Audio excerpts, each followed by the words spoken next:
ಇದು ಮಾಡ್ತೀನಿ ನಾನು ಸಂಜೆ ಹೇಳ್ತೀನಿ.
ಈಗ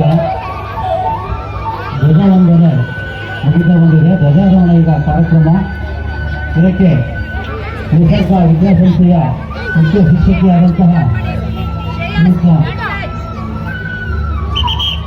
ಕೃಷ್ಣಾವತಿ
जय हे कर्नाटक माते जय भारत जननी संजाते जय हे कर्नाटक माते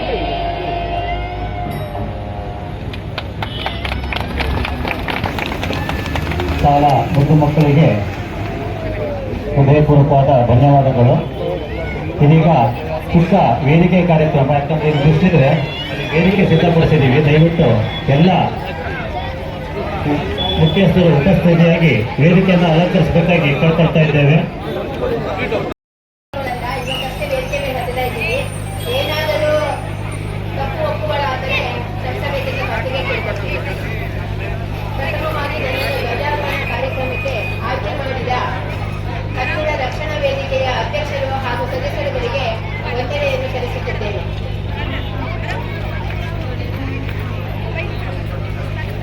ಅವರೆಲ್ಲರಿಗೂ ತುಂಬ ಹೃದಯದಿಂದ ನನ್ನನ್ನು ಆಯ್ಕೆ ಮಾಡಿದ ಸಲುವಾಗಿ ಯಾವ ರೀತಿ ಆಯ್ಕೆ ಮಾಡಿದ್ದಾರೆ ಅನ್ನೋದಕ್ಕಿಂತ ಹೆಚ್ಚಿನದಾಗಿ ಆಯ್ಕೆ ಮಾಡಿಕೆ ನನಗೆ ಖುಷಿಪಟ್ಟು ಅವರಿಗೆ ತುಂಬ ಹೃದಯದಿಂದ ವಂದನೆಯನ್ನು ಸಲ್ಲಿಸುತ್ತಿದ್ದೇನೆ. ಹಾಗೂ ವೇದಿಕೆ ಮೇಲೆ ಆಸನಾಗಿರುವ ಅಧ್ಯಕ್ಷರಿಗೆ ಹಾಗೂ ಮ್ಯಾನೇಜರ್ಗಳಿಗೆ ಎಲ್ಲ ಹಿರಿಯರಿಗೂ ಹಾಗೂ ನನ್ನ ಮುದ್ದು ಮಕ್ಕಳಿಗೂ ಮಾತೆಯರಿಗೂ ನಾಗರಿಕರಿಗೂ ನಾನು ಸುಸ್ವಾಗತವನ್ನು ಬಯಸುತ್ತಿದ್ದೇನೆ. ಇಂದು ಕನ್ನಡ ರಾಜ್ಯೋತ್ಸವ ಅಂದರೆ ಎಲ್ಲರಿಗೂ ತಿಳಿದ ಹಾಗೆ ಕನ್ನಡ ನವೆಂಬರ್ 1ರಂದು ನಮ್ಮ ರಾಜ್ಯವು ಕನ್ನಡ ರಾಜ್ಯೋತ್ಸವವನ್ನು ಆಚರಿಸುತ್ತಾ ಬಂದಿದೆ. ಪ್ರತಿ ವರ್ಷ ನವೆಂಬರ್ 1ರಂದು ಕನ್ನಡ ರಾಜ್ಯೋತ್ಸವವನ್ನು ಆಚರಿಸುತ್ತೇವೆ. ಕರ್ನಾಟಕ ಎಂದು 1973ರಲ್ಲಿ ದೇವರಾಜರ ಕಾಲದಲ್ಲಿ ನಾಮಕರಣ ಆಯಿತು. ಕರ್ನಾಟಕ ಎಂದು ಆಗಬೇಕಾದರೆ ಸುಮ್ಮನೆ ಕರ್ನಾಟಕ ಅಂತ ಆಗಲಿಲ್ಲ. ಹಿಂದೆ ನಮ್ಮ ಹಿರಿಯರು ಚಳವಳಿ ಮೂಲಕ 1905ರಲ್ಲೇ ಆಲೂರು ವೆಂಕಟರಾಮಣ್ಣರು ಚಳವಳಿಯನ್ನು ಕೂಡಿ ಅಲ್ಲಿಂದ ಇಲ್ಲಿಯವರೆಗೂ ಕರ್ನಾಟಕ ರಾಜ್ಯವನ್ನು ಸ್ಥಾಪನೆ ಮಾಡಿದ್ದಾರೆ. ಕರ್ನಾಟಕ ರಾಜ್ಯವನ್ನು 1956ರಲ್ಲಿ ಮೈಸೂರು ರಾಜ್ಯ ಎಂದು ನಾಮಕರಣವಾಯಿತು. ಅವರು ನಾಮಕರಣ ಆದಾಗ ಏನಾಯಿತು ಅಂತ ಹೇಳಿದ್ರೆ ನಮ್ಮ ರಾಜ್ಯ ಪ್ರಾಂತಗಳು ಸುಮಾರು ಬಿಟ್ಟು ಹೋಗಿದ್ವು. ಅದನ್ನೆಲ್ಲ ಏಕೀಕರಣ ಮಾಡಿ 1973ರಲ್ಲಿ ದೇವರಾಜರ ಕಾಲದಲ್ಲಿ ಕರ್ನಾಟಕ ಎಂದು ನಾಮಕರಣ ಮಾಡಲಾಯಿತು. ಪ್ರಥಮವಾಗಿ ಕನ್ನಡವನ್ನು ಹೋರಾಡಿದ ಎಲ್ಲ ಶ್ರಮಿಸಿದ ಅವರಿಗೆ ವಂದನೆಗಳನ್ನು ಸಲ್ಲಿಸುತ್ತಾ ಅವರನ್ನು ಸ್ಮರಿಸುತ್ತಾ ಒಂದೆರಡು ಮಾತುಗಳನ್ನಾಡ್ತೇನೆ. ನಂತರ ರಾಜ್ಯದಲ್ಲಿಯೇ ಅಲ್ಲದೆ ಕನ್ನಡಿಗರು ಎಲ್ಲೆಲ್ಲಿ ಇದ್ದಾರೆಯೋ ಅಲ್ಲಲ್ಲಿ ವಿದೇಶಗಳಲ್ಲಿ ಕನ್ನಡ ರಾಜ್ಯೋತ್ಸವವನ್ನು ಜಾತಿ ಭೇದ ಮತ ಇಲ್ಲದೆ ರಾಜ್ಯೋತ್ಸವವನ್ನು ಆಚರಿಸುತ್ತಿದ್ದಾರೆ. ರಾಜ್ಯೋತ್ಸವವನ್ನು ಹಳದಿ ಕೆಂಪು ಎನ್ನ ಬಣ್ಣದಿಂದ ಧ್ವಜವನ್ನು ಹಾಕುತ್ತಾರೆ. ತಾಯಿ ಭುವನೇಶ್ವರಿಯ ಸಂಕೇತ ಕೆಂಪು ಮತ್ತು ಹಳದಿ ಸೌಮ್ಯ ಸಾಮರಸ್ಯವನ್ನು ಕೂಡಿದೆ. ಕೆಂಪು ಧೈರ್ಯ ಮತ್ತು ಅಭಿವೃದ್ಧಿಯಿಂದ ಕೂಡಿದೆ. ಈ ಧ್ವಜವನ್ನು ಎಲ್ಲರೂ ಹಾರಿಸುತ್ತಾರೆ. ನಾಡಗೀತೆಯನ್ನು ಕುವೆಂಪುರವರು ರಾಷ್ಟ್ರಕವಿಯಾದ ಕುವೆಂಪುರವರು ರಚಿಸಿದ ಜಯ ಕರ್ನಾಟಕ ಜನನಿಯ ಸಂಜಾತೆ ಜಯ ಹೇ ಕರ್ನಾಟಕ ಮಾತೆ ಎಂದು ಹಾಡನ್ನು ಎಲ್ಲರೂ ಹಾಡುತ್ತಾರೆ. ನಾವೆಲ್ಲರೂ ಭುವನೇಶ್ವರಿಗೆ ಮಾತೆಗೆ ಏನ್ ಮಾಡಬೇಕಂದ್ರೆ ಗೌರವವನ್ನು ಸಲ್ಲಿಸುವುದರ ಜೊತೆಗೆ ಅದನ್ನು ಉಳಿಸಿಕೊಂಡು ಬೆಳೆಸಿಕೊಂಡು ಹೋಗಬೇಕು. ನಮ್ಮ ಹಿರಿಯರು ಪ್ರಥಮವಾಗಿ ಚಳುವಳಿ ಮಾಡಿಕೊಂಡು ಸಂರಕ್ಷಣೆ ಮಾಡಿಕೊಂಡಿದ್ದನ್ನ ನಾವು ಈಗ ಉಳಿಸಿಕೊಂಡು ಹೋಗಬೇಕು. ಈಗ ನಿಜವಾಗ್ಲೂ ಕನ್ನಡದಲ್ಲಿ ಏನಾಗಿದೆ ಅಂತಂದ್ರೆ ನಮ್ಮ ಪೋಷಕರು ಆಗಿರ್ಲಿ ನಾವೇ ಆಗಿರ್ಲಿ ಇಂಗ್ಲಿಷ್ ಅಂತ ಮಾರು ಹೋಗಿ ಆ ಮಕ್ಕಳನ್ನ ಇಲ್ಲಿಂದ ಬೇರೆ ಕಡೆ ಶಾಲೆಗೆ ಕಳಿಸಿ ಅವರು ಬೆಳಗ್ಗೆ ಹೋಗಿ 8 ಗಂಟೆಗೆ ಹೋಗಿ ರಾತ್ರಿ 6 ಗಂಟೆಗೆ ಬರೋದೆಲ್ಲ ಸುಸ್ತಾಗಿರುತ್ತೆ. ಅವರು ಕನ್ನಡನೂ ಕಲಿಯಲ್ಲ, ಇಂಗ್ಲಿಷು ಕಲಿಯಲ್ಲ, ಯಾವುದನ್ನು ಪರಿಪೂರ್ಣತೆಯನ್ನು ಹೊಂದಿಲ್ಲ. ಯಾಕೆ ಅಂದ್ರೆ ಅವ್ರಿಗೆ ಸುಸ್ತಾಗಿರುತ್ತೆ. ಓದೋದು ಬರೆಯೋದು ಏನಿಲ್ಲ, ಹೋಮ್ವರ್ಕ್ ಮಾಡೋದ್ರೊಳಗೆ ಇರ್ತಾರೆ. ಕನ್ನಡ ಸಿಲೆಬಸ್ ಅಂತ ಎಷ್ಟಿದೆ ಅಷ್ಟೇ ಮಾತ್ರ ಮಾಡ್ತಾರೆ ಬಿಟ್ಟಿದ್ರೆ ಹಿಂದಿನ ಹಾಗೆ ವಾರಪತ್ರಿಕೆ ಆಮೇಲೆ ಮಾಸಿಕ ಪತ್ರಿಕೆ ಅಥವಾ ದಿನದ ಪೇಪರ್ ಯಾರು ಗೊತ್ತೇ ಇಲ್ಲ. ಯಾರು ಅದ್ರ ಬಗ್ಗೆ ಗಮನ ಕೊಡ್ತಾ ಇಲ್ಲ, ಪೋಷಕರು ಕೊಡ್ತಾ ಇಲ್ಲ. ಯಾವ ಮಕ್ಕಳಾದರೂ ಈ ಕೇಳಿದ್ರೆ ವಾರ ನಕ್ಷತ್ರ ತಿಥಿ ತಿಂಗಳ ಹೆಸರು ಯಾರಿಗೂ ನಿಜವಾಗ್ಲೂ ಗೊತ್ತಾ ಇಲ್ಲ. ಕನ್ನಡ ಭಾಷೆಯನ್ನು ಶುದ್ಧವಾಗಿ ಕಲಿತು ಸ್ವಚ್ಛವಾದ ಶುದ್ಧವಾದ ಕನ್ನಡ ಭಾಷೆ ತುಂಬಾ ಅಂದ ಚೆಂದ ಎಲ್ಲ ಕೂಡಿದೆ.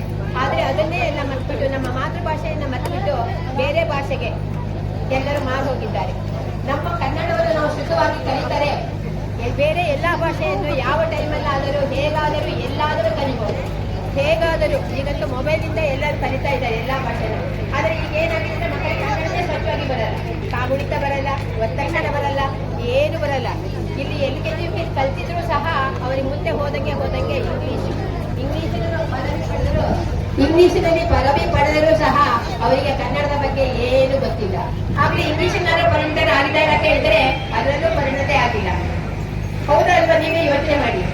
ನಿಮ್ಮ ಮಕ್ಕಳು ಇಂಗ್ಲಿಷಿನಲ್ಲಾದ್ರೂ ಪರಿಣಿತರಾಗಿದ್ದಾರಾ ಅಥವಾ ಕನ್ನಡದಲ್ಲಿ ಪರಿಣಿತರಾಗಿದ್ದಾರಾ? ಯಾವ ಭಾಷೆಯಲ್ಲೂ ಪರಿಣಿತರಾಗಿಲ್ಲ. ನಾವು ಈ ಪೋಷಕರು ಏನ್ ಮಾಡ್ಬೇಕು ಅಂದ್ರೆ ಯಾವ್ದಾದ್ರು ಒಂದು ಸ್ವಚ್ಛವಾದ, ಅಂದವಾದ, ಚಂದವಾದ, ಶುದ್ಧವಾದ ನಮ್ಮ ಹಿಂದಿನಿಂದ ನಡೆದುಕೊಂಡು ಬಂದಂತ ದ್ರಾವಿಡ ಭಾಷೆಯಿಂದ ಬಂದಂತ ಕನ್ನಡವನ್ನು ನಾವು ಸ್ವಚ್ಛವಾಗಿ ಮಕ್ಕಳಿಗೆ ಫಸ್ಟ್ ಕಲಿಸಬೇಕು. ಫಸ್ಟ್ ಅವರಿಗೆ ಕಲಿಸಿದ ನಂತರ ಬೇರೆ ಭಾಷೆಯನ್ನ ಅವರು ಒಡನಾಟದಲ್ಲಿ, ಟಿವಿ ನೋಡೋದಲ್ಲಿ, ಮೊಬೈಲಲ್ಲಿ ನೋಡಿ ಕಲಿಸಿಬಿಡ್ತಾರೆ. ನೀವು ನೋಡಿರ್ಬೋದು ಎಷ್ಟೋ ಜನ ಮಕ್ಕಳು ಕನ್ನಡ ತಂದ್ರೆ ಮನೆ ಕೊಂಕಣಿನೋ ಮರಾಠಿನೋ. ಕರ್ನಾಟಕ ರಕ್ಷಣೆ ಅಂತಂದ್ರೆ ಬಹಳ ದೊಡ್ಡ ಕೆಲಸ, ಅದು ಸಣ್ಣ ಪುಟ್ಟ ಕೆಲಸ ಅಲ್ಲ. ಅಂತದ್ರಲ್ಲಿ ಕರ್ನಾಟಕ ರಕ್ಷಣಾ ವೇದಿಕೆ ಕನ್ನಡ ರಾಜ್ಯೋತ್ಸವವನ್ನ ಪ್ರತಿ ಗ್ರಾಮಗಳಲ್ಲಿ ಎಲ್ಲೆಲ್ಲಿ ಸಂಘಟನೆ ಇದೆ ಅಲ್ಲೆಲ್ಲ ಆಚರಣೆ ಮಾಡ್ತಾರೆ. ಆದ್ರೆ ನಾವುಗಳು ಪ್ರತಿ ವರ್ಷಕ್ಕೊಮ್ಮೆ ಕನ್ನಡ ರಾಜ್ಯೋತ್ಸವ ಆಚರಣೆ ಮಾತ್ರ ಸೀಮಿತ ಆಗಬಾರದು. ಕರ್ನಾಟಕದಲ್ಲಿ ನಮ್ಮ ಕನ್ನಡಿಗರನ್ನ ರಕ್ಷಣೆ ಮಾಡ್ಕೊಳ್ತಕ್ಕಂಥದ್ದು ಮುಖ್ಯವಾಗಿ. ಇವತ್ತು ಬೇರೆ ಭಾಷೆಯ ಬೋರ್ಡ್ಗಳು, ನಾನು ಅದನ್ನ ಕೆಲವು ಹೋರಾಟಗಳಲ್ಲಿ ತೆರವು ಮಾಡೋ ರೀತಿ ತೆರವು ಮಾಡಿ ಅಂತ ಹೇಳೋದಿಲ್ಲ, ಮನವರಿಕೆ ಮಾಡಿ ಸರ್ಕಾರದ ಕೆಲವು ನಿಯಮಗಳಿದ್ದಾವೆ. ಯಾಕೆ ಕನ್ನಡ ಬೋರ್ಡ್ಗಳು ಹೆಚ್ಚಾಗಿರ್ಬೇಕು ಅಂತಂದ್ರೆ ಅಸಂಖ್ಯಾತ ಜನರು ನಮಗೆ ಬೇರೆ ಭಾಷೆ ಗೊತ್ತಿಲ್ಲ, ಕನ್ನಡ ಬಿಟ್ಟು ಬೇರೆ ಭಾಷೆ ನಮಗೆ ಗೊತ್ತಿಲ್ಲ. ನಾವು ಕನ್ನಡಿಗರು,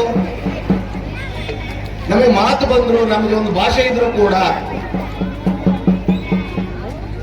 90% ನಮ್ಮವರು ಸೇರಿದಂತ 90% ಜನ ಬೇರೆ ಭಾಷೆಯಲ್ಲಿ ವ್ಯವಹರಿಸ್ತಾ ಇರುವಾಗ ನಾವು ಮೂಗರಾಗ್ತಾ ಇದ್ದೇವೆ. ನಮಗೆ ಬೇರೆ ಭಾಷೆ ಬರ್ತಾ ಇಲ್ಲ. ನಮ್ಮೂರಲ್ಲಿ ನಮ್ಮ ಭಾಷೆ ಮಾತಾಡ್ಲಿಕ್ಕೆ ನಮ್ಮ ಜೊತೆ ಯಾರು ಇಲ್ಲ. ಹಾಗಾಗಿ ಕೆಲವರು ಅನ್ಕೊಂಡಿದ್ದಾರೆ ಇಂಗ್ಲಿಷಲ್ಲಿ ಮಾತಾಡಿದ್ರೆ, ಹಿಂದಿಲಿ ಮಾತಾಡಿದ್ರೆ ಅದೇನೋ ಒಂದು ರೀತಿ ಬಹಳ ದೊಡ್ಡ ಗೌರವ ಅಂತ ಹೇಳಿ. ದಯವಿಟ್ಟು ಆಗ ಅನ್ಕೊಳ್ಬೇಡಿ. ನಮ್ಮ ಮಾತೃಭಾಷೆ, ನಮ್ಮ ತಾಯಿ ಭಾಷೆ ಕನ್ನಡ. ನಾವು ಎಲ್ಲೋದ್ರೂ ಕನ್ನಡದಲ್ಲೇ ಮೊದಲು ಮಾತಾಡಬೇಕು. ನಿಮಗೆ ಬಹಳ ಒಂದು ಒಳ್ಳೆ ಉದಾಹರಣೆ ಕೊಡ್ತೇನೆ. ನಾವು ಈ ಹಿಂದೆ ನಮ್ಮ ಜಿಲ್ಲೆಯ ಮುಳುಗಡೆ ಸಂತ್ರಸ್ತರ ವಿಚಾರದಲ್ಲಿ ಒಂದು ಹೋರಾಟವನ್ನು ಹಮ್ಮಿಕೊಂಡಿದ್ವಿ. ಪಾದಯಾತ್ರೆ ಮುಖಾಂತರ ಲಿಂಗನಮಕ್ಕಿ ಚಲೋ ಅಂತ ಹೇಳಿ ಈ ತಾಳಗುಪ್ಪಕ್ಕೆ ಬಂದಿದ್ವಿ.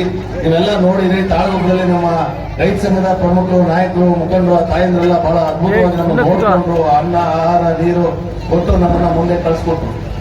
ಆ ಹೋರಾಟದ ಭಾಗವಾಗಿ ಸರ್ಕಾರ ನಮ್ಮನ್ನ ವಿಧಾನಸೌಧಕ್ಕೆ ಕರೆಸ್ಕೊಳ್ತು, ಮಾತುಕತೆ ಮಾಡೋಣ ಬನ್ನಿ ಅಂತ. ಆವತ್ತು ನಮ್ಮ ಮಾನ್ಯ ಜಿಲ್ಲಾ ಉಸ್ತುವಾರಿ ಮಂತ್ರಿ ಮಧು ಬಂಗಾರಪ್ಪನ ನೇತೃತ್ವದಲ್ಲಿ ನಮ್ಮ ಸರ್ಕಾರದ ಮುಖ್ಯ ಕಾರ್ಯದರ್ಶಿಗಳು ಶಾಲಿನಿ ರಜನೀಶ್ ಅವರ ಸಮ್ಮುಖದಲ್ಲಿ ಸಭೆ ಆರಂಭ ಆದಾಗ ನಮ್ಮ ಅಹವಾಲನ್ನ ಕೇಳ್ತಾರೆ. ಮೊದಲು ನಮ್ಮ ಸಮಸ್ಯೆಯನ್ನ ಕೇಳ್ತಾರೆ.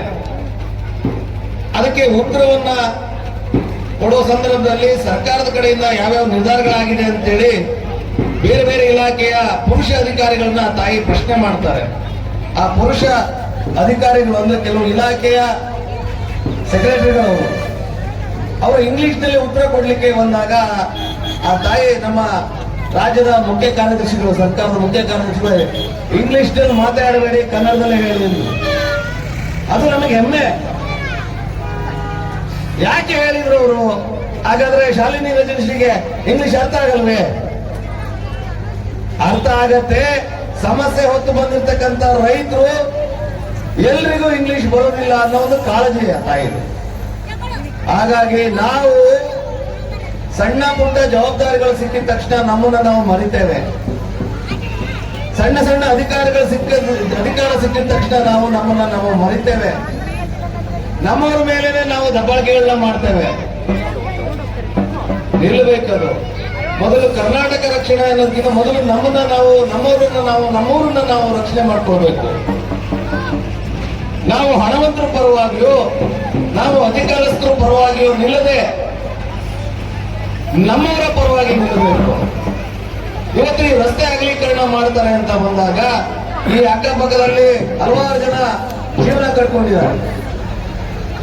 ಅವ್ರ ಅಂಗಡಿಗಳು ತೆರವಾಗುತ್ತೆ ಅನ್ನೋದು ಬಂದಾಗ ಅವ್ರಿಗಿಂತ ಮುಂಚೆ ನಮಗನ್ಸ್ಬೇಕು ಅವರ ಮುಂದಿನ ಹೊಟ್ಟೆ ಮಾಡಿ ಹೇಗೆ ಅಂತೇಳಿ ಅದು ರಕ್ಷಣೆ ಮಾಡ್ಕೊಳ್ತಕ್ಕಂಥದ್ದು. ದಯವಿಟ್ಟು ಮುಂದಿನ ದಿನಗಳಲ್ಲಿ ಎಲ್ಲ ಹೋರಾಟದಲ್ಲೂ ಭಾಗವಹಿಸಿ ನಿಮ್ಮವನ್ನ ರಕ್ಷಣೆ ಮಾಡ್ಕೊಳ್ತಕ್ಕಂಥ ಹೋರಾಟಗಳಲ್ಲಿ ನೀವು ಭಾಗವಹಿಸಬೇಕು. ಕರ್ನಾಟಕ ರಕ್ಷಣಾ ವೇದಿಕೆಗೆ ಅದರದೇ ಆದಂತ ಮಹತ್ವ ಇದೆ, ಅದರದೇ ಆದಂತ ಶಕ್ತಿ ಇದೆ. ಇವತ್ತೇನಾದ್ರೂ ಅಲ್ಪ ಸ್ವಲ್ಪ ಕನ್ನಡಿಗರು ಉಸಿರಾಡ್ತಾ ಇದ್ರೆ ನಿಮ್ಮಿಂದಾನೇ, ಕರ್ನಾಟಕ ರಕ್ಷಣಾ ವೇದಿಕೆಯಿಂದನೇ ಇವತ್ತು ಬೆಂಗಳೂರು ನಗರದಲ್ಲಿ ಇಲ್ಲೆಲ್ಲ ಬಹಳ ಕಡಿಮೆ, ಬೆಂಗಳೂರು ನಗರದಲ್ಲಿ ಅನ್ಯ ಭಾಷಿಗರದೇ ಮೇಲ್ಗೈ ಆಗ್ತಾ ಇದೆ ದಿನನಿತ್ಯನೂ ಕೂಡ. ನಾನು ಅಲ್ಲಿ ಕಾಲಗಳು ಬಂದವನು, ನಾನು 5-6 ವರ್ಷ ಅಲ್ಲಿ ಜೀವನ ನಡೆಸಿದ್ರು ಕೂಡ ನಾನು ಬೇರೆ ಭಾಷೆ ಕಲಿತಕ್ಕಂಥ ಪ್ರಯತ್ನ ಕೈ ಹಾಕಿಲ್ಲ. ಹಾಗಂತ ನನಗೆ ಆಗಲ್ಲೇ ಆಗುತ್ತೆ, ನನಗೂ ಕೆಲವು ಭಾಷೆಗಳು ಬರ್ತವೆ, ಅರ್ಥ ಆಗ್ತವೆ, ನಾನು ಮಾತಾಡಲು. ಆದರೂ ಕೂಡ ನಮ್ಮ ಜೀವನದಲ್ಲಿ ಎಷ್ಟು ಬೇರೆ ಬೇರೆ ಭಾಷೆ ಹಾಸೋಕಿದೆ ಅಂದ್ರೆ ನಾವು ಕನ್ನಡ ಮಾತಾಡುವಾಗ ಬೇರೆ ಭಾಷೆಯ ಶಬ್ದವನ್ನ ಉಚ್ಚಾರಣೆ ಮಾಡದೆ ಆಡ್ಲಿಕ್ಕೆ ಆಗ್ತಾ ಇಲ್ಲ ಇವಾಗ. ಇದು ನನಗೊಬ್ಬನಿಗೆ ಅಲ್ಲ, ನಿಮ್ಗೆ ಅಷ್ಟೇ ಅಲ್ಲ, ನಮ್ಮ ಮಕ್ಕಳಲ್ಲೂ ಕೂಡ ಬಂದ್ಬಿಡಿದೆ ಈಗ. ಕೆಲವು ತಾಯಂದ್ರು ಕನ್ನಡ ಮಾತಾಡೋದು ಬೈತಾರೆ, ಮನೇಲಿ ಬೈತಾರೆ, ಇಂಗ್ಲಿಷಲ್ಲೇ ಮಾತಾಡ್ಬೇಕು. ದಯವಿಟ್ಟು ತಾಯಂದ್ರನ್ನ ಮಾಡಕ್ ಹೋಗ್ಬೇಡಿ. ಇವತ್ತು ಈ ಮಕ್ಕಳನ್ನ ಈ ದೇಶ ಕಟ್ಟಿರ್ತಕ್ಕಂಥ, ಈ ನಾಡು ಕಟ್ಟಿರ್ತಕ್ಕಂಥ ಮಹನೀಯರ ವೇಷದಲ್ಲಿ ಭೂಷಣದಲ್ಲಿ ನೋಡುವಾಗ ಬಹಳ ಹೆಮ್ಮೆ ಅನಿಸ್ತು. ನನ್ಗೆ ಬಂದ ತಕ್ಷಣ ಬಹಳ ಖುಷಿ ಆಯ್ತು. ಅದು ಕಾರ್ಯಕರ್ತರಾಗಿರ್ತಕ್ಕಂಥ ಶಿಕ್ಷಕ ವೃಂದ ಮತ್ತೆ ಆ ಪೋಷಕರಿಗೆ ಸಾಷ್ಟಾಂಗ ನಮಸ್ಕಾರಗಳು, ಅನಂತ ಧನ್ಯವಾದಗಳನ್ನ ಹೇಳ್ತೇನೆ. ಈ ಮಕ್ಕಳು ಮುಂದಿನ ದಿನಗಳಲ್ಲಿ ಅವರ ಆಚಾರ ವಿಚಾರಗಳು, ಆ ಮಹನೀಯರ ದೇಶಗಳೇನಿತ್ತು, ಅವ್ರ ವಿಚಾರಗಳೇನಿತ್ತು ಅದನ್ನ ಕಲಿಯುವಂತಾಗ್ಲಿ, ಅದನ್ನ ಅವರಿಗೆ ನಾವು ಹೇಳ್ಕೊಡುವಂಥದ್ದಾಗಬೇಕು. ಮೊದಲು ನಾವು ಕಲಿಬೇಕು, ನಾವು ತಿಳ್ಕೊಂಡು ಅವರಿಗೆ ಸರಿಯಾದ ಮಾರ್ಗದಲ್ಲಿ ಅವ್ರ ವಿಚಾರಗಳನ್ನ ಹೇಳ್ಕೊಡ್ಬೇಕು. ಅವ್ರಿಗೆ ಹಾಕಿರ್ತಕ್ಕಂಥ ಇವತ್ತು ವೇಷ ಯಾರು, ಆ ಮಹನೀಯನ ಕೊಡುಗೆ ಏನು ದೇಶಕ್ಕೆ, ಈ ನಾಡಿಗೆ ಅಂತಕ್ಕಂಥ ವಿಚಾರವನ್ನ ಅವರಿಗೆ ಒಂದೇ ಬಾರಿಗೆಲ್ಲ ಹಂತವಾಗಿ ತಿಳಿಸ್ತಕ್ಕಂಥ ಕೆಲಸವನ್ನ ನಾವೆಲ್ಲರೂ ಮಾಡಬೇಕು. ಬಹಳ ಮುಖ್ಯವಾಗಿ ಶಿಕ್ಷಕರದಂತೂ ಬಹಳ ದೊಡ್ಡ ಜವಾಬ್ದಾರಿ ಅದರಲ್ಲಿ. ಹಾಗಾಗಿ ಮೊದಲು ನಮ್ಮ ಜವಾಬ್ದಾರಿಗಳು ಏನು ಅನ್ನೋದನ್ನ ನಾವು ತಿಳ್ಕೊಂಡು ಇಂಥ ಕಾರ್ಯಕ್ರಮಗಳಲ್ಲಿ ನಾವು ಭಾಗವಹಿಸ್ತಾ ಹೋಗ್ಬೇಕು. ಹೆಚ್ಚಾಗಿ ಏನೋ ಮಾಡ್ತಾರೆ ಬಿಡಪ್ಪ ಏನಂತ. ನನಗೆ ಇವತ್ತು ಶಿವಮೊಗ್ಗದಲ್ಲಿ ಒಂದು ಬಹಳ ದೊಡ್ಡ ಸಭೆಯನ್ನ ನಾವು ಆಯೋಜನೆ ಮಾಡ್ಕೊಂಡಿದ್ವಿ. ಬಹಳ ನೆಕ್ಸ್ಟ್ ಹೋರಾಟದ, ನಮ್ಮ ಜಿಲ್ಲೆಯ ಹೋರಾಟದ ಪೂರ್ವಭಾವಿ ಸಭೆಯನ್ನ. ಆ ಪ್ರಕಾರ ಒಂದು ಪತ್ರಿಕಾಗೋಷ್ಠಿಯನ್ನು ಕರೆದಿದ್ವಿ. ಅದನ್ನೆಲ್ಲ ಮುಂದೂಡಿ ನಾನು ಇವತ್ತು ಇಲ್ಲಿ ಬರಬೇಕಾಯ್ತು. ಯಾವತ್ತೂ ಕೂಡ ಇಂಥ ಕಾರ್ಯಕ್ರಮಗಳನ್ನ ಮೊದಲು ನಾವು ಗೌರವಿಸಬೇಕು. ಈ ಕಾರ್ಯಕ್ರಮ ಆಯೋಜನೆ ಮಾಡ್ತಕ್ಕಂಥದ್ದು ಬಹಳ ಕಷ್ಟ. ಈ ಸಣ್ಣ ಒಂದೊಂದು ಹಳ್ಳಿಯಲ್ಲಿ, ಸಣ್ಣ ಗ್ರಾಮದಲ್ಲಿ ಇಷ್ಟು ದೊಡ್ಡ ಕಾರ್ಯಕ್ರಮಗಳನ್ನ ಇಲ್ಲಿವರೆಗೂ ಆಲಿಸಿದಿರಿ. ದಯವಿಟ್ಟು ಯಾರು ಕೂಡ ವೈಯಕ್ತಿಕವಾಗಿ ತಗೋಬಾರ್ದು. ನನ್ನನ್ನು ಸೇರಿದಂತೆ ನಮ್ಮ ಹಲವಾರು ತಪ್ಪುಗಳಿಂದ ಇವತ್ತು ನಾವು ಕನ್ನಡಿಗರು ಹಿಂದೆ ಬಿದ್ದಿದ್ದೇವೆ. ನಮ್ಮ ಮುಂದಿನ ಹೋರಾಟ, ನಮ್ಮ ರಕ್ಷಣಾ ವೇದಿಕೆಯ ಮುಂದಿನ ಹೋರಾಟಗಳು ಹಲವಾರು ಕ್ಷೇತ್ರದಲ್ಲಿ ನಮ್ಮ ಕನ್ನಡಿಗರಿಗೆ ಉದ್ಯೋಗಾವಕಾಶಗಳಿಂದ ನಾವು ವಂಚಿತರಾಗ್ತಾ ಇದ್ದೇವೆ. ಈ ತರದ ವಿಚಾರಗಳನ್ನ ಇಟ್ಕೊಂಡು ನಾವು ಮುಂದಿನ ದಿನಗಳಲ್ಲಿ ನೀವು ಕೈ ಜೋಡಿಸಿ ನಾವು ಕೂಡ ಸಾಥ್ ಕೊಡ್ತೇವೆ. ನೀವು ಇನ್ನೂ ಹಲವಾರು ಹೋರಾಟಗಳಲ್ಲಿ, ಈ ನೈಜವಾದಂತಹ ಹೋರಾಟದಲ್ಲಿ ಕೈ ಜೋಡಿಸ್ಬೇಕು, ಬೆಂಬಲಿಸಬೇಕು.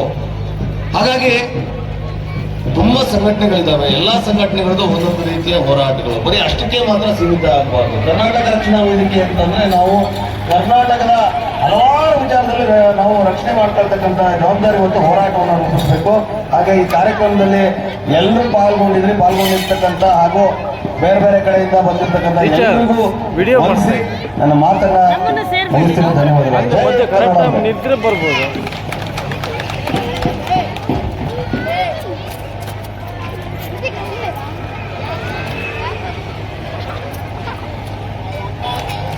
ಕನ್ನಡ ನಾಡು ನುಡಿ ಬಗ್ಗೆ ಹಾಗೂ ಹಲವಾರು ವರ್ಷಗಳಿಂದ ಕನ್ನಡ ಭಾಷಾಭಿಮಾನವನ್ನು ಉಳಿಸ್ತಕ್ಕಂಥ ಕೆಲಸವನ್ನು ರಕ್ಷಣಾ ವೇದಿಕೆಯವರು ಮಾಡ್ತಾ ಇದ್ದಾರೆ. ಸುಮಾರು 2500 ವರ್ಷಗಳ ಹಿಂದಿನದಿಂದ ದ್ರಾವಿಡ ಭಾಷೆಯಲ್ಲಿ ನಮ್ಮ ವಿಶ್ವದಲ್ಲಿ 29ನೇ ಸ್ಥಾನದಲ್ಲಿ ಹಾಗೂ ನಮ್ಮ ದೇಶದಲ್ಲಿ 5ನೇ ಸ್ಥಾನದಲ್ಲಿ ಕನ್ನಡಕ್ಕೆ ಅತಿ ಹೆಚ್ಚು ಮಾತಾಡುವ ಭಾಷೆಗಳಲ್ಲಿ ಕನ್ನಡ ಒಂದಾಗಿದೆ. ಹಾಗೆ ನಾವು ಈ ಕನ್ನಡವನ್ನ ಕಟ್ಟಿ ಬೆಳೆಸಬೇಕು. ಸ್ಪರ್ಧಾತ್ಮಕ ಪರೀಕ್ಷೆಗಳಲ್ಲಿ ಹಾಗೂ ಬ್ಯಾಂಕಿನ ವಿವಿಧ ಪರೀಕ್ಷೆಗಳು ಎಲ್ಲದೂ ಕೂಡ ಕನ್ನಡದಲ್ಲಿ ಆಗಬೇಕು. ಅದಕ್ಕೆ ರಕ್ಷಣಾ ವೇದಿಕೆಯವರು ಹೋರಾಟ ಮಾಡಿ ಅದನ್ನ ತಂದ್ಕೊಳ್ಳುವಂತ ಪರಿಸ್ಥಿತಿ ನಮಗೆ ಈ ಕರ್ನಾಟಕದಲ್ಲಿ ಆಗಿದೆ. ರೈತ ಸಂಘದ ಅಧ್ಯಕ್ಷರು ಹೇಳಿದಾಗೆ ಎಲ್ಲ ಕಡೆ ನಾವು ಕನ್ನಡನ ಬೇರೆ ರಾಜ್ಯದವರು ಬಂದು ಇಲ್ಲಿ ಬೇರೆ ಭಾಷೆ ಮಾತಾಡಿದ್ರೆ ನಾವು ಕೂಡ ಅದೇ ಭಾಷೆಯನ್ನ ಮಾತಾಡಿ ಅವರನ್ನು ಕಳಿಸ್ತೀವಿ. ಹಾಗಾಗಬಾರ್ದು. ತಮಿಳುನಾಡಲ್ಲಿ ನೋಡಿ, ಈಗ ನಾವು ಯಾವುದೇ ಭಾಷೆ ಮಾತಾಡಿದ್ರು ಕೂಡ ಅವ್ರು ಸ್ವೀಕರಿಸ್ತಾರೆ ಅದನ್ನ, ಆದ್ರೆ ಅವ್ರು ಮಾತಾಡೋದು ಮಾತ್ರ ತಮಿಳಲ್ಲೇ. ಹಾಗೆ ನಮ್ಮ ಕನ್ನಡದವರು ಆ ತರ ಮಾತಾಡಬೇಕು. ನಾವು ಬೇರೆ ಭಾಷೆಯಲ್ಲಿ ಅವರು ಮಾತಾಡೋದನ್ನ ಅರ್ಥ ಮಾಡ್ಕೊಂಡು ನಾವು ಕನ್ನಡದಲ್ಲಿ ಆನ್ಸರ್ ಮಾಡಬೇಕು. ಅದು ಕನ್ನಡದ ಅಭಿಮಾನ. ಹಾಗೆ ಕರ್ನಾಟಕ ರಕ್ಷಣಾ ವೇದಿಕೆಯವರು ಇದನ್ನ ಕನ್ನಡನ ಉಳಿಸೋ ಪ್ರಯತ್ನ ಮಾಡ್ತಾ ಇದ್ದಾರೆ. ಒಂದು ಮನೆಗೆ ಬಾಗಿಲಿರುತ್ತೆ. ಆ ಬಾಗಿಲು ಒಂದೇ ಸಾಕಾಗಲ್ಲ, ಬೆಳಕು ಮತ್ತೆ ಗಾಳಿ ಬರಕ್ಕೆ ಕಿಟಕಿಗಳು ಬೇಕು. ಹಾಗೆ ನಾವು ಎಲ್ಲ ಭಾಷೆಗಳನ್ನು ಕಿಟಕಿ ಬಾಗಿಲು ಮುಖಾಂತರ ಸ್ವೀಕರಿಸಿ ನಾವು ಹೋಗೋದು ಮಾತ್ರ ಕನ್ನಡ. ಬಾಗಿಲು ಒಂದೇ ಇರುತ್ತೆ, ಒಂದೇ ಬಾಗಿಲಲ್ಲಿ ನಾವು ಹೋಗ್ಬೇಕು. ಹಾಗಾಗಿ ಅದೇ ತರ ನಮ್ಮ ಕನ್ನಡ ಭಾಷೆ, ನಾವು ಯಾವುದೇ ಬೇರೆ ಭಾಷೆಗಳನ್ನು ಅರ್ಥ ಮಾಡ್ಕೊಂಡ್ರು ಕೂಡ ನಾವು ಮಾತಾಡೋದು ಕನ್ನಡದಲ್ಲೇ ಮಾತಾಡಬೇಕು. ಈಗಿನ ಶಿಕ್ಷಕರುಗಳು ಕನ್ನಡದ ಭಾಷಾಭಿಮಾನದ ಬಗ್ಗೆ ಮಕ್ಕಳಿಗೆ ತುಂಬಾ ಅರಿವು ಮೂಡಿಸಬೇಕಾಗಿದೆ. ಯಾಕಂದ್ರೆ ನಾವು ಎಲ್ಲೋ ಒಂದು ಕೂಡ ಕನ್ನಡದಲ್ಲಿ ಪೂರ್ತಿ ಭಾಷೆಯನ್ನು ನಾವು ಮಾತಾಡಲಿಕ್ಕೆ ಸಾಧ್ಯ ಆಗಲ್ಲ. ಕೆಲವೊಂದು ಇಂಗ್ಲಿಷು, ಕೆಲವೊಂದು ಹಿಂದಿ, ಕೆಲವೊಂದು ಬೇರೆ ಭಾಷೆಗಳನ್ನು ಮಿಕ್ಸ್ ಮಾಡ್ಕೊಂಡು ಮಾತಾಡ್ತೀವಿ. ಆ ಥರ ಆಗ್ಬಾರ್ದು. ಶಿಕ್ಷಕರುಗಳು ಏನು ಕಲಿಸ್ಕೊಡ್ತಿದ್ರಿ ಅದು ಪೂರ್ತಿ ಕನ್ನಡದಲ್ಲಿ ಕಲಿಸ್ಕೊಟ್ರೆ ನಾವು ಅದನ್ನ, ನಮ್ಮ ಮಕ್ಕಳು ಕೂಡ ಅದನ್ನು ಕಲಿತು ಕನ್ನಡದಲ್ಲೇ ಮಾತಾಡ್ತಾರೆ, ಕನ್ನಡನ ಬೆಳೆಸ್ತಾರೆ. ಹಾಗೆ ತಾಳಗುಪ್ಪ ಕರ್ನಾಟಕ ರಕ್ಷಣಾ ವೇದಿಕೆಯವರು ಈ ನಿಟ್ಟಿನಲ್ಲಿ ಪ್ರತಿ ವರ್ಷ ಈ ಕಾರ್ಯಕ್ರಮನ ಹಮ್ಮಿಕೊಂಡು ಬರ್ತಾ ಇದ್ದಾರೆ. ಅವರಿಗೂ ಕೂಡ ನನ್ನ ವೈಯಕ್ತಿಕವಾಗಿ ಕೊಟ್ಟ ನಿಮ್ಮೆಲ್ಲರಿಗೂ ವಂದಿಸ್ತಾ ನನ್ನ ಒಂದೆರಡು ಭಾಷಣ ಮುಗಿಸ್ತಾ ಇದ್ದೇನೆ. ಈಗ ಈ ಸಭೆಯನ್ನು ಉದ್ದೇಶಿಸಿ ಮಾತನಾಡ್ತಾ ಇದ್ದೇವೆ. ಇಲ್ಲಿ ಏನಪ್ಪಾ ಅಂದ್ರೆ ನಮ್ಗೆ ಏನೇ ಕಷ್ಟ ಬಂದಾಗ ನಮ್ಮ ತಾಲೂಕಿನ ಕೆಲವು ಆಶಾಕಿರಣಗಳು ನಮ್ಗೆ ಕಾಣಿಸ್ತವೆ. ಅದರ ಒಂದು ನಮ್ಮ ರೈತ ಸಂಘದ ವಿದೇಶಣ್ಣವರ ಮಕ್ಕಳ ಸಂಘಟನೆ, ಹಾಗೆ ಕನ್ನಡ ರಕ್ಷಣಾ ವೇದಿಕೆಯ ಗೆಳೆಯರು, ಅದರ ಜೊತೆಗೆ ಈ ಸಾಮಾಜಿಕ ಹೋರಾಟಗಾರರು ನಮ್ಮ ಓಂಕಾರ ಸರಂತರು ನಮ್ಮ ರಕ್ಷಣೆಗೆ ಹೊಸ ಆಶಂಕಗಳಾಗಿ ನಮ್ಗೆ ಕಾಣ್ತಾ ಇದ್ದಾರೆ. ಅವರು ಅವರ ರಂಗದಲ್ಲಿ ಇನ್ನೂ ಬೆಳೆದು ಕನ್ನಡ ನಾಡಿನ ಉಳಿವಿಗಾಗಿ ಮತ್ತು ಕನ್ನಡ ಶಾಲೆ ಉಳಿವಿಗೆ, ಕನ್ನಡ ಭಾಷೆ ಬೆಳವಣಿಗೆಗೆ, ರೈತರ ಸಮಸ್ಯೆಗಳಿಗೆ, ಎಲ್ಲ ನಾಡಿನ ಬಡವ ಹಿಂದುಳಿದ ಜನತೆ ಏನೇನು ಸಮಸ್ಯೆಗಳಿದ್ದಾವೆ ಅವರಿಗೆಲ್ಲ ಸ್ಪಂದಿಸುವಂತ ದೊಡ್ಡ ವ್ಯಕ್ತಿಗಳಾಗಿ ಬೆಳೀಲಿ ಅಂತ ಆಶಿಸ್ತಾ ನನ್ನ ಮಾತನಾಡ್ತಿದ್ದೇನೆ. ನವೆಂಬರ್ 1, 1950 ಉದಯವಂತರು ಆಗಿದೆ. ಇದರ ಹಿಂದೆ ಆಳ್ವಿಕೆ ಮಾಡಿದಂತಹ ರಾಜ್ಯ ಮನೆತನಗಳ ಬಗ್ಗೆ ಆಗಲಿ ಅಥವಾ ಸ್ವತಂತ್ರ ಹೋರಾಟದ ಸಂದರ್ಭದಲ್ಲಿ ಕರ್ನಾಟಕದ ಒಗ್ಗೂಡಕ್ಕಾಗಿ ನಡೆದಂತಹ ಚಳವಳಿಗಳ ಬಗ್ಗೆ ಆಗಲಿ, ತದನಂತರದಲ್ಲಿ ಏಕೀಕರಣ ಸಮಿತಿಯ ಮೂಲಕ ಕರ್ನಾಟಕ ಏಕೀಕರಣವಾದದ್ದು, ತದನಂತರದಲ್ಲಿ 1973ರಲ್ಲಿ ಮೈಸೂರು ರಾಜ್ಯ ಅನ್ನೋದು ಕರ್ನಾಟಕ ರಾಜ್ಯ ಅಂತ ಮರುನಾಮಕರಣವಾಗಿದ್ದಂಥದ್ದು ನಿಮಗೆಲ್ಲರಿಗೂ ಕೂಡ ತಿಳಿದಿರ್ತಕ್ಕಂಥ ವಿಚಾರಗಳೇ. ಈಗ ನಿಮ್ಮ ಜವಾಬ್ದಾರಿ ಏನು, ನಮ್ಮ ಜವಾಬ್ದಾರಿ ಏನು, ಸಮಸ್ತ ಕನ್ನಡಿಗರ ಜವಾಬ್ದಾರಿ ಏನು ಅನ್ನೋದನ್ನು ನಾವು ಮೊದಲನೇದಾಗಿ ಹತ್ಕೋಬೇಕು. ಮೊದಲನೇದಾಗಿ ಅಭಿಮಾನ, ಅಭಿಮಾನ, ಅಭಿಮಾನ. ನಮ್ಮ ನರನಾಡಿಗಳಲ್ಲಿ, ಕನ್ನಡಿಗರ ರಕ್ತದ ಕಣಗಳಲ್ಲಿ ಮೊದಲು ಅಭಿಮಾನ, ಕನ್ನಡದ ಬಗೆಗಿನ ಆಸಕ್ತಿಯನ್ನು ಅವರು ರೂಪಿಸಿಕೊಂಡ್ರೆ ಅರ್ಧ ಕನ್ನಡದ ಯಶಸ್ಸು ಮುಗಿದಂತೆ. ಇವತ್ತು ನೋಡ್ರಿ ನವೆಂಬರ್ 1 ಅಥವಾ ಈ ನವೆಂಬರ್ ತಿಂಗಳಲ್ಲಿ ನಾವು ಕನ್ನಡದ ಆಚರಣೆಯನ್ನ ರಾಜ್ಯದ ಉತ್ಸವವನ್ನು ಮಾಡ್ತೇವೆ. ಆದರೆ ಉಳಿದ ಇನ್ನು 11 ತಿಂಗಳು ಕನ್ನಡದ ನಮ್ಮ ಕರ್ನಾಟಕದಲ್ಲಿ ನಮ್ಮ ಕನ್ನಡ ಭಾಷೆಗಾಗಿ ನಮ್ಮ ನೆಲ ಜಲ ಗಡಿಗಾಗಿ ಹೋರಾಟ ಮಾಡುವಂತ ಪರಿಸ್ಥಿತಿ ಇವತ್ತು ನಮಗೆ ಬಂದಿದೆ. ಆದರೆ ಬೇರೆ ರಾಜ್ಯಗಳಲ್ಲಿ ಇಂಥ ಪರಿಸ್ಥಿತಿಗಳಿಲ್ಲ. ಕಾರಣ ಇಷ್ಟೇ, ಅಲ್ಲಿನ ರಾಜಕೀಯ ಪಕ್ಷಗಳು, ಪ್ರಭುತ್ವಗಳು, ಸರ್ಕಾರಗಳೇ ಅಲ್ಲಿನ ನೆಲ ಜಲ ಭಾಷೆ ಆಧಾರದ ಮೇಲೆ ರಚಿತವಾಗಿದೆ. ಹಾಗಾಗಿ ಉದಾಹರಣೆ ತಗೊಳ್ಳಿ, ತಮಿಳುನಾಡು, ಆಂಧ್ರ ಪ್ರದೇಶ್, ಕೇರಳ ಅಂತ ಭಾಷೆಗಳಲ್ಲಿ ತಮ್ಮ ರಾಜ್ಯದ ಭಾಷೆಯ ಹೆಸರಿನಲ್ಲಿ ತಮ್ಮನ್ನು ಗುರುಸ್ಕೊಳ್ತಾರೆ. ಮಲಯಾಳಿ ಅಂತ ಗುರುಸ್ಕೊಳ್ತಾರೆ, ತಾವು ತಮಿಳಿಯನ್ಸ್ ಅಂತ, ಒಬ್ಬ ಮರಾಠಿ ಅಂತ ಗುರುಸ್ಕೊಂತಾರೆ. ಆದ್ರೆ ನಾವು ನಮ್ಮ ರಾಜ್ಯದ ಬೆಂಗಳೂರಿನಲ್ಲಿ ಹೋಗಿ ಎದೆ ಮುಡ್ಕೊಂಡು ನಾವು ಒಬ್ಬ ಕನ್ನಡಿಗ ಅಂತ ಹೇಳೋ ಪರಿಸ್ಥಿತಿ ಇವತ್ತಿಲ್ಲ. ಕಾರಣ ಇಷ್ಟೇ, ನಮ್ಮಲ್ಲಿ ಹೆಚ್ಚು ಅಂದ್ರೆ ಇನ್ನೇನು ಧರ್ಮದ ಆಧಾರದ ಮೇಲೆ, ಜಾತಿಯ ಆಧಾರದ ಮೇಲೆ ಗುರುಸ್ಕೊಳ್ತಾ ಇದ್ದೇವೆ. ಇವತ್ತು ಎಷ್ಟೋ ಉದ್ಯಮಿಗಳು ಹೊರದೇಶಗಳಿಂದ, ಹೊರ ರಾಜ್ಯಗಳಿಂದ ಕರ್ನಾಟಕದಲ್ಲಿ ಉದ್ದಿಮೆಗಳನ್ನು ಪ್ರಾರಂಭ ಮಾಡಿದ್ದಾರೆ. ಆದರೆ ಆ ಉದ್ದಿಮೆದಾರರಿಗೆ ಕನ್ನಡದ ನೆಲ ಬೇಕು, ಕನ್ನಡದ ಜಲ ಬೇಕು, ಆದರೆ ಭಾಷೆ ಬೇಡ, ಕನ್ನಡಿಗರಿಗೆ ಕೆಲಸ ಬೇಡ. ಹಾಗಂತ ಕಾನೂನಿಲ್ವೇ? ಕಾನೂನಿದೆ. ಆದರೆ ಕಾನೂನನ್ನ ಜಾರಿಗೆ ತರಲಿಕ್ಕೆ ಪ್ರಬಲವಾದಂತಹ, ಬಲಿಷ್ಠವಾದಂತಹ ಕನ್ನಡ ನೆಲ ಜಲ ಮೇಲೆ ಆಧಾರಿತವಾದಂತಹ ಒಂದು ಪ್ರಭುತ್ವ ಇಲ್ಲ, ರಾಜಕೀಯ ಸಂಘಟನೆಗಳಿಲ್ಲ, ಒಂದು ಸರ್ಕಾರ ಇಲ್ಲ. ಆ ಕಾರಣದಿಂದಾಗಿ ಈ ಒಂದು ಸಮಸ್ಯೆ ಆಗ್ತಾ ಇರ್ತಕ್ಕಂಥದ್ದು. ಈಗ ನೋಡಿ, ನಮ್ಮ ತಾಲೂಕಲ್ಲಿ ಪ್ರಾರಂಭದಲ್ಲಿ ನಮ್ಮ ಸಂಘಟನೆ ಮಾಡಿದ್ವಿ ನಾವು ಹಲವು ವರ್ಷಗಳ ಹಿಂದೆ. ಈ ಸಂದರ್ಭದಲ್ಲಿ ತಾಲೂಕದಲ್ಲೇ ಬಾಂಬೆ ಫುಟ್ವೇರ್ ಅಂತ ಹೇಳೋ ಹಾಕೊಂಡಿದ್ರು. ಅವ್ರು ತರೋದು ಶಿವಮೊಗ್ಗದಿಂದ, ವ್ಯಾಪಾರ ಮಾಡೋದು ಇಲ್ಲಿ ಹಾಕೊಂಡಿರೋದು. ನಾವು ಕೇಳಿದ್ರು ಎಲ್ಲಿಯ ಬಾಂಬೆ, ಎಲ್ಲಿಯ ತಾಳಗುಪ್ಪ. ಈಗ ಅವರು ಅಚ್ಚ ಕನ್ನಡದಲ್ಲಿ ಸ್ವಚ್ಛವಾಗಿ ನಾಗಪ್ಪ ಚಪ್ಪಲಿ ಅಂಗಡಿ ಅಂತ ಹಾಕ್ಸ್ಕೊಂಡಿದ್ದಾರೆ. ಸೊ ಕನ್ನಡದಲ್ಲಿ ನೋಡಿ, ಹೋಟೆಲ್ಗಳಿದೆ, ಉಪಹಾರ ಮಂದಿರಗಳು, ಉಪಹಾರ ಗೃಹಗಳು, ಟೆಕ್ಸ್ಟೈಲ್ಸ್ ಅಂತ ಹಾಕ್ಬಿಡ್ತವೆ, ಬಟ್ಟೆ ಅಂಗಡಿಗಳು, ಜವಳಿ ವ್ಯಾಪಾರಿಗಳು, ಔಷಧಿ ಅಂಗಡಿಗಳು, ತಂಪು ಪಾನೀಯಗಳು. ಕನ್ನಡದ ಶಬ್ದಕೋಶಗಳಿಗೆ ಏನು ಕೊರತೆ ಇಲ್ಲ. ಆದರೆ ಕೆಲವೊಂದು ಅನಿವಾರ್ಯ ಇರುತ್ತೆ. ಕಟಿಂಗ್ ಶಾಪ್ಗಳು, ಸೆಲೂನ್ಗಳು, ಸ್ಟೇಷನರಿ, ಇಂಥ ಪಂಚರ್ ಶಾಪ್ಗಳು, ಇಂಥದಕ್ಕೆ ಕನ್ನಡದ ತರ್ಜುಮೆ ಕಷ್ಟ ಇದೆ. ಸೊ ಆದರೂ ಕೂಡ ಅಂಥದ್ರಲ್ಲಿ ಕನ್ನಡವನ್ನ ಪದ ಭಾಷೆ ಯಾವುದೇ ಆಗಲಿ ಕನ್ನಡದ ದೊಡ್ಡ ದೊಡ್ಡ ಅಕ್ಷರಗಳಲ್ಲಿ ನೀವು ಸೂಚನಾ ಫಲಕವನ್ನು ಜಾಹೀರಾತು ಹಾಕಿ ಅನ್ನೋದು ನಮ್ಮ ಮನವಿ ಹಾಗೂ ಕಾನೂನು ಕೂಡ.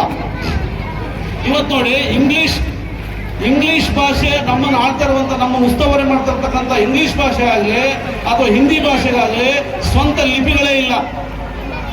ಇಂಗ್ಲಿಷ್ ಭಾಷೆ ರೋಮನ್ ಲಿಪಿಯನ್ನು ಹೊಂದಿದ್ರೆ, ಹಿಂದಿ ಭಾಷೆ ದೇವನಾಗರಿ ಲಿಪಿಯನ್ನು ಹೊಂದಿದೆ. ಆದರೆ ಕನ್ನಡ ಸ್ವಂತ ಲಿಪಿಯನ್ನು ಹೊಂದಿದ್ದು ಇಂಗ್ಲಿಷ್ ಪದಗಳ ರಚನೆಯಾಗಿ, ಭಾಷೆಯ ರಚನೆಯಾಗಿದ್ದ ಮುಂಚೆ ಕನ್ನಡದಲ್ಲಿ ಮಹಾನ್ ಶಬ್ದ ಗ್ರಂಥ ಭಂಡಾರಗಳ ರಚನೆಯಾಗಿದ್ದು. ಆ ಕಾಲದಲ್ಲಿ ಕೇಶಿ ರಾಜ ಅಂತಕ್ಕಂಥವ್ರು ಶಬ್ದಮಣಿ ದರ್ಪಣ ಅಂತ ಹಳೆಗನ್ನಡದಲ್ಲಿ ಮಹಾನ್ ಗ್ರಂಥವನ್ನೇ ಬರೆದಿದ್ರು. ಅದಕ್ಕಾಗಿ ಹೇಳ್ತಾರೆ, ಭಾರತ ಜಾತ್ಯತೀತ ರಾಷ್ಟ್ರ ಆದ್ರೆ ಕರ್ನಾಟಕ ಭಾಷಾತೀತ ರಾಜ್ಯವಾಗಿದೆ. ಅದಕ್ಕಾಗಿ ಒಂದ್ ಕಡೆ ಕವಿ ಹೇಳ್ತಾನೆ, ಇದಕ್ಕೆ ಸಂಬಂಧಪಟ್ಟಂಗೆ, ನಿಮಗೆ ಚಿನ್ನದ ಮೇಲಿನ ಆಸೆ ರನ್ನನ ಮೇಲಿದ್ದರೆ, ಆಸ್ತಿಯ ಮೇಲಿನ ಆಸೆ ಮಾಸ್ತಿಯ ಮೇಲಿದ್ದರೆ, ಕೇಶದ ಮೇಲಿನ ಆಸೆ ಕೇಶ ರಾಜನ ಮೇಲಿದ್ದರೆ, ಕನ್ನಡಿ ಮೇಲಿನ ಮೋಹ ವ್ಯಾಮೋಹ ಕನ್ನಡದ ಮೇಲಿದ್ದರೆ ಕನ್ನಡ ಬರಿದಾಗುತ್ತಿರಲಿಲ್ಲ, ಇವತ್ತು ಬಂಗಾರವಾಗ್ತಿತ್ತು ಅಂತ ಹೇಳಿ. ಈಗ ಅದೇನೇ ಇರಲಿ, ಇವತ್ತು ಕನ್ನಡ ಇಷ್ಟೊಂದು ಉತ್ತಮದ ಸ್ಥಿತಿಯಲ್ಲಿದೆ ಅಂದರೆ ಕರ್ನಾಟಕ ರಕ್ಷಣಾ ವೇದಿಕೆಗಳು ಹಾಗೂ ಕನ್ನಡ ಸಂಘಟನೆಗಳು ಬಹಳ ಪ್ರಮುಖ ಕಾರಣ. ಇವತ್ತು ನಮ್ಮ ತಾಲೂಕಿನಂತ ವಿಚಾರದಲ್ಲಿ ನಾವು ಹೇಳಬೇಕು ಅಂದ್ರೆ, ಹಲವಾರು ವರ್ಷಗಳಿಂದ ಈ ಒಂದು ರಕ್ಷಣಾ ವೇದಿಕೆಯನ್ನು ಕಟ್ಟಿ, ಯಾರು ಬರಲಿ ಯಾರು ಹೋಗಲಿ ಏಕಾಂಗಿಯಾಗಿ ತನ್ನ ಹೋರಾಟವನ್ನು ನಡೆಸಿ ಎಲ್ಲರನ್ನು ಒಟ್ಟುಗೂಡಿಸಿಕೊಂಡು ಇಲ್ಲಿವರೆಗೆ ಯಶಸ್ವಿಯಾಗಿ ತನ್ನ ಕಾರ್ಯಕ್ರಮವನ್ನು ನಿರ್ವಹಿಸುವಂತ ವರ್ಷದಿಂದ ಶಿಕ್ಷಕರೇ ಮತ್ತು ಪೋಷಕರೇ ಹಾಗೂ ನನ್ನ ನೆಚ್ಚಿನ ಸಹಪಾಠಿಗಳೇ, ತಮಗೆಲ್ಲರಿಗೂ ಕನ್ನಡ ರಾಜ್ಯೋತ್ಸವದ ಹಾರ್ದಿಕ ಶುಭಾಶಯಗಳು. ನಾವೆಲ್ಲರೂ ಪ್ರತಿ ವರ್ಷ ನವೆಂಬರ್ 1ರಂದು ಕನ್ನಡ ರಾಜ್ಯೋತ್ಸವವನ್ನು ವಿಜೃಂಭಣೆಯಿಂದ ಆಚರಿಸುತ್ತೇವೆ. ನಾವೆಲ್ಲರೂ ಕನ್ನಡ ನಾಡಿನ ಜವಾಬ್ದಾರಿಯುತ ಪ್ರಜೆಯಾಗಿ ಕನ್ನಡದಲ್ಲೇ ಮಾತನಾಡೋಣ, ಬರೆಯೋಣ.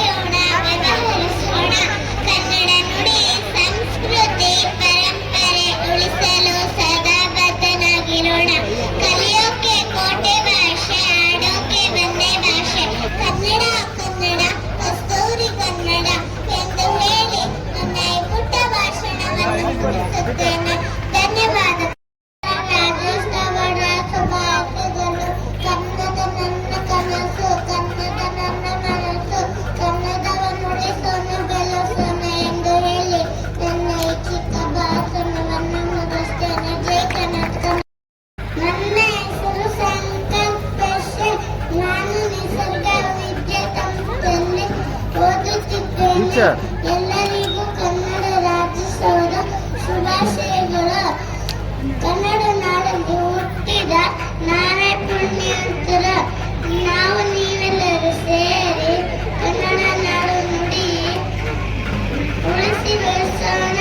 ಸಿರಿಕು ನಮ್ಮ ಗೆಲ್ಲಿಗೆ, ಸಿರಿಕು ನಮ್ಮ ಬಾಳಿಗೆ. ಕನ್ನಡ ಮಾತೆಗೆ ಜಯವಾಗಲಿ. ಸಹಪಾಠಿಗಳೇ, ನಿಮಗೆಲ್ಲರಿಗೂ ಕನ್ನಡ ರಾಜ್ಯೋತ್ಸವದ ಶುಭಾಶಯಗಳು. ನವೆಂಬರ್ 1 ಕನ್ನಡ ರಾಜ್ಯೋತ್ಸವವನ್ನು ಆಚರಿಸುತ್ತೇವೆ. ನಮ್ಮ ನಾಡು ನುಡಿಯನ್ನು ಉಳಿಸಿಕೊಳ್ಳುವುದು ನಮ್ಮ ಜವಾಬ್ದಾರಿಯಾಗಿದೆ. ಕಲಿಯೋಕೆ ಕೋಟಿ ಭಾಷೆ, ಆಡೋಕೆ ಒಂದೇ ಭಾಷೆ. ಕನ್ನಡ ಕನ್ನಡ ಚಂದವೇ ಕನ್ನಡ ಎಂದು ತಿಳಿಸುತ್ತಾ ನನ್ನ ಚಿಕ್ಕ ಭಾಷಣವನ್ನು ನಮ್ಮ ಶಾಲೆ ವಿಶ್ವದ ವಿದ್ಯಾಸಂಸ್ಥೆ. ನಾನು ಕನ್ನಡಿಗ. ಎಲ್ಲರಿಗೂ ಕನ್ನಡ ರಾಜ್ಯೋತ್ಸವದ ಶುಭಾಶಯಗಳು. ಕನ್ನಡ ರಾಜ್ಯೋತ್ಸವವನ್ನು ನವೆಂಬರ್ 1 ಆಚರಿಸುತ್ತೇವೆ. ನಾನು ಕನ್ನಡಿಗ ಎಂಬುದೇ ಹೆಮ್ಮೆ. ನಮ್ಮ ಭಾಷೆ ಕನ್ನಡ. ಕನ್ನಡವನ್ನು ಉಳಿಸಿ ಬೆಳೆಸೋಣ. ನಮ್ಮ ಜನರ ನಮ್ಮ ಹಳದಿ ಬಟ್ಟೆ ಕೆಂಪು. ನಾಡ ಗೀತೆ ಜಯ ಭಾರತ ಜನನಿಯ ಕರುನಾತೆ. ಜೈ ಕರ್ನಾಟಕ ಮಾತೆ. ಎಲ್ಲರಿಗೂ ನಮಸ್ಕಾರಗಳು. ನಾನು ಕಿತ್ತೂರು ರಾಣಿ ಚೆನ್ನಮ್ಮ. ಬ್ರಿಟಿಷರೇ ದೇಶ ಬಿಟ್ಟು ತೊಲಗಿ. ಕಪ್ಪ ಕೊಡಬೇಕು ಕಪ್ಪ. ನಿಮಗೆ ಏಕೆ ಕೊಡಬೇಕು ಕಪ್ಪ? ಮೋಡ ಮರ ಸೂಚಿಸುತ್ತದೆ. ಭೂಮಿ ಹೊರ ಕೊಡುತ್ತದೆ. ನಿಮಗೆ ಏಕೆ ಕೊಡಬೇಕು ಕಪ್ಪ? ಜೈ ಹಿಂದ್. ಆಗಮಿಸಿದ ಸರ್ವರಿಗೂ ಶುಭಾಶಯಗಳು. ನನ್ನ ಹೆಸರು ಜೀವಿತ. ಕನ್ನಡ ಮಾತಾಡುವ ಪ್ರದೇಶಗಳು ಹಂಚಿ ಹೋಗಿದ್ದರಿಂದ ಆ ಪ್ರದೇಶವನ್ನು ಆಚರಣೆ ನಮ್ಮ ನಾಡಿನಲ್ಲಿ ಒಂದುಗೂಡಿಸಿ 1973 ನವೆಂಬರ್ 1ರಂದು ಕರ್ನಾಟಕ ಎಂದು ನಾಮಕರಣ ಮಾಡಲಾಯಿತು. ಅಂದಿನಿಂದ ಪ್ರತಿ ವರ್ಷವೂ ನವೆಂಬರ್ ತಿಂಗಳಲ್ಲಿ ಕನ್ನಡ ರಾಜ್ಯೋತ್ಸವವನ್ನು ಸಂಭ್ರಮದಿಂದ ಆಚರಿಸುತ್ತೇನೆ. ಕನ್ನಡವೇ ಚಂದ, ಕನ್ನಡ ನುಡಿ ಚಂದ, ಕನ್ನಡ ಭಾಷಾ ಚಂದ, ಕನ್ನಡ ಸಂಸ್ಕೃತಿ ಸಂಪ್ರದಾಯ ಹಾಡು ನಾಡು ಚಂದವೇ ಚಂದ.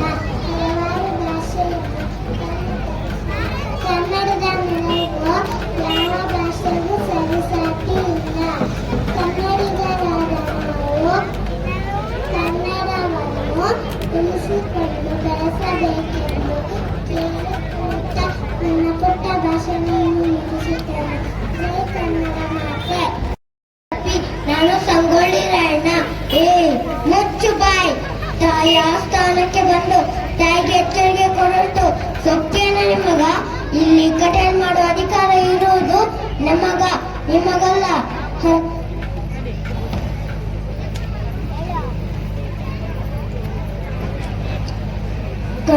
ಕನ್ನಡ ಮಾತೆ. ಜೈ ಹಿಂದ್. ಪ್ರಥಮವಾಗಿ ಎಲ್ಲರಿಗೂ ಕನ್ನಡ ರಾಜ್ಯೋತ್ಸವದ ಶುಭಾಶಯಗಳು. ಈ ದಿನದಂದು ಕನ್ನಡಕ್ಕಾಗಿ ಹೋರಾಡಿದ ನಮ್ಮ ನಾಯಕರ ಬಗ್ಗೆ ಹೇಳುತ್ತೇವೆ. ಕನ್ನಡವನ್ನು ಯಾವುದೇ ಜಾತಿ ಲಿಂಗ ಭೇದವಿಲ್ಲದೆ ಆಚರಿಸುವ ಒಂದು ಹಬ್ಬವಾಗಿದೆ. ಈ ದಿನ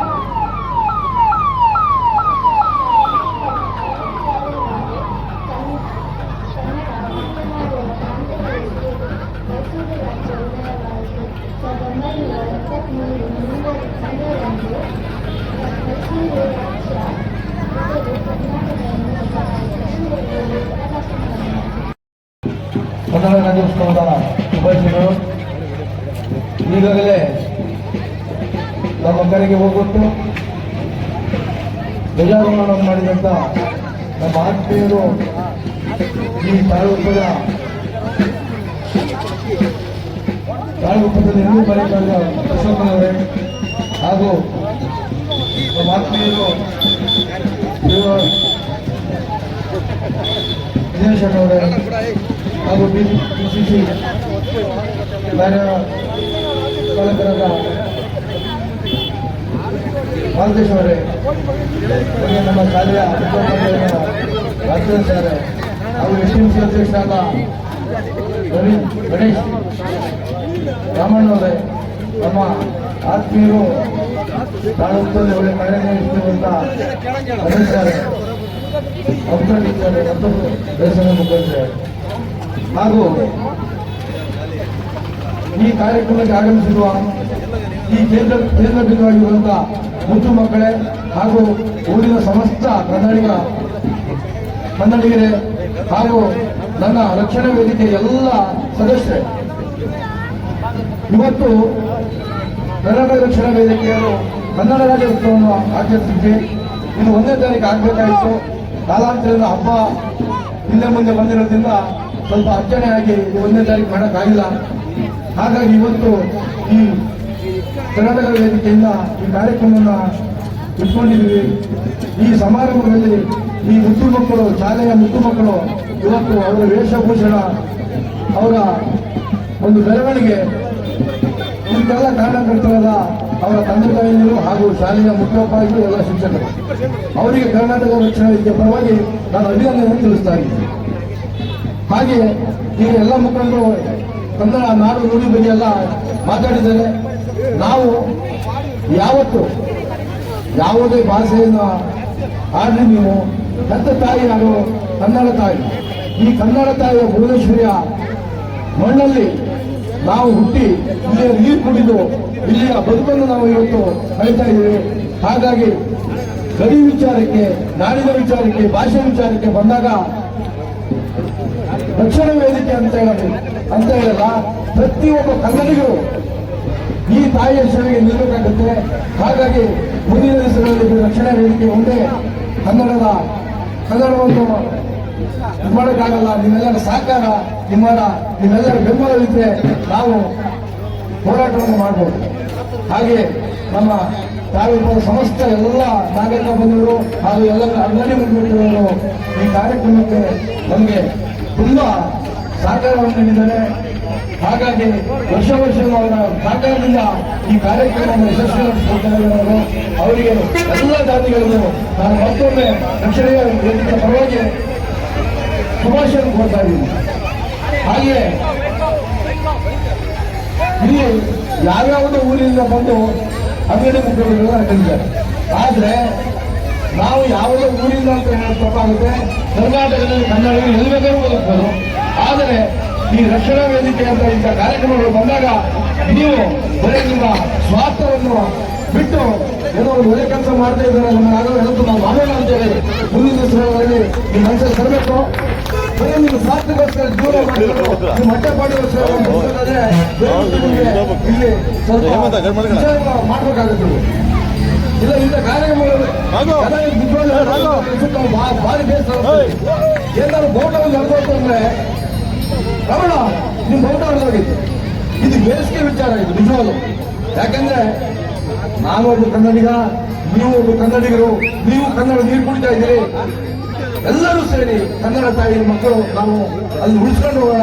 ಮುಂದಿನ ದಿವಸಗಳಲ್ಲಿ ಸಣ್ಣ ವಿಚಾರ ಬಿಟ್ಟು ಕನ್ನಡ ತಾಯಿ ಹೋಗಿ ನಾವೆಲ್ಲರೂ ಶ್ರಮಿಸೋಣ ಅಂತ ಹೇಳ್ತಾ ಇಷ್ಟೊತ್ತು ಮಾತಾಡೋಕೆ ಅವಕಾಶ ಕೊಟ್ಟಂತ ತಮ್ಮೆಲ್ಲರಿಗೂ ವಂದಿಸ್ತಾ, ವೇದಿಕೆ ಮೇಲೆ ಮತ್ತೊಮ್ಮೆ ವಂದಿಸ್ತಾ, ಮುದ್ದು ಮಕ್ಕಳು ಹಾಗೂ ಎಲ್ಲ ನಿಜವಾಗ್ಲೂ ಹೇಳ್ಬೇಕಂದ್ರೆ ಕರ್ನಾಟಕ ರಕ್ಷಣಾ ವೇದಿಕೆ ನಮ್ಮ ಸದಸ್ಯರು, ನಮ್ದೇನು ಈ ಟೀಮ್ ಇದೆ, ಬೆಳಗ್ಗೆ 4 ಗಂಟೆ ಸರ್ ರೆಡಿ ಮಾಡೋದು. ಯಾಕಂತ ಹೇಳಿದ್ರೆ ಎಲ್ಲ ನೋಡ್ಕೊಂಡು ಹೋಗ್ತೇವೆ ಹೊತ್ತು ಕನ್ನಡ ರಕ್ಷಣಾ ವೇದಿಕೆ ಯಾವ ಮಾಡಲಿ ಇಂಥ ಒಂದು ಬೇಸ್ ಹೋಗ್ತಾರೆ ಬಿಟ್ಟು ನಮ್ಮ ಹುಡುಗರು 4 ಗಂಟೆವರೆಗೂ ಕೆಲಸ ಮಾಡಿದ್ದಾರೆ. ಅವರು ಯಾವತ್ತು ಕನ್ನಡ ತಾಯಿ ಒಳ್ಳೇದು ಮಾಡಲಿ ಅಂತ ಹೇಳ್ತಾ ನಾನು ಎರಡು ಮಾತು ಮುಗಿಸ್ತಾ ಇದ್ದೀನಿ. ಜೈ ಹಿಂದ್, ಜೈ ಕರ್ನಾಟಕ ಮಾತು. ಸಹಕಾರ ನೀಡಿದ್ದಾರೆ ಅವರಿಗೆ